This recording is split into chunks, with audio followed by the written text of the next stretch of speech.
வணக்கம். இன்றைக்கி வீடியோவில் பப்பாளி காயில் அடை தோசை செய்ய போகிறோம். ரொம்பவே சூப்பராக இருக்கும் இந்த தோசை. வாங்க எப்படி செய்யலான்னு பார்ப்போம். இந்த மாதிரி ஒரு பப்பாளி காயை எடுத்துக்கலாம். இதை நல்லா தோல் சீவிட்டு இந்த மாதிரி கட் பண்ணி தண்ணியில் போட்டுடலாம். பப்பாளி காயில் பால் நிறையா இருக்கும். ஒரு 5 நிமிஷம் தண்ணியில் கட் பண்ணி போட்டுக்கலாம். 2 கப் புழுங்கல் அரிசி, 1 கப் பச்சரிசி நல்லா கழுவிட்டு ஊற வச்சுருக்கேன். அது கூடவே ஒரு 15 காஞ்ச மிளகா சேர்த்து ஊற வச்சுருக்கேன்.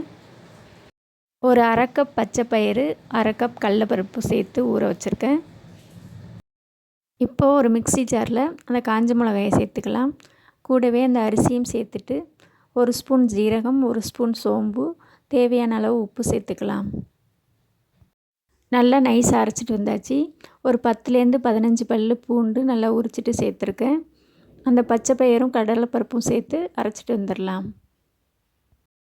பருப்பை கொஞ்சம் கொரப்பாக அரைச்சிக்கலாம். பச்சை பயிர் ஒரு 6 மணி நேரம் ஊறணும். இப்போது கட் பண்ண பப்பாளி காயை இந்த மாதிரி காய்கறி சீவுறதில் நல்லா துருவிட்டு சேர்த்துக்கலாம்.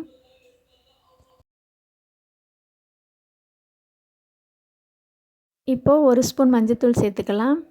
ஒரு பெரிய வெங்காயம், 2 பச்சை மிளகா கட் பண்ணி வச்சுருக்கேன். மல்லித்தலை கொஞ்சம் கட் பண்ணி சேர்த்துக்கலாம்.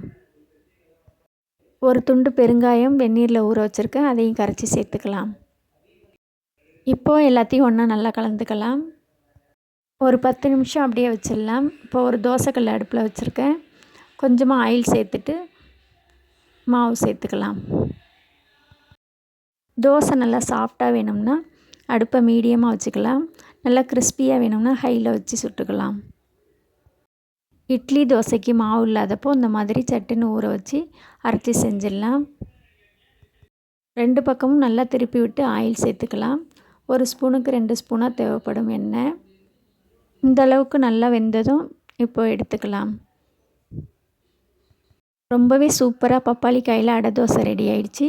நீங்களும் இதே மாதிரி செஞ்சு பாருங்கள். செஞ்சு பார்த்துட்டு வீடியோ பிடிச்சிருந்தா ஸ்ரீபி கிச்சன் வீடியோஸை லைக் பண்ணுங்கள், ஷேர் பண்ணுங்கள், சப்ஸ்கிரைப் பண்ணுங்கள்.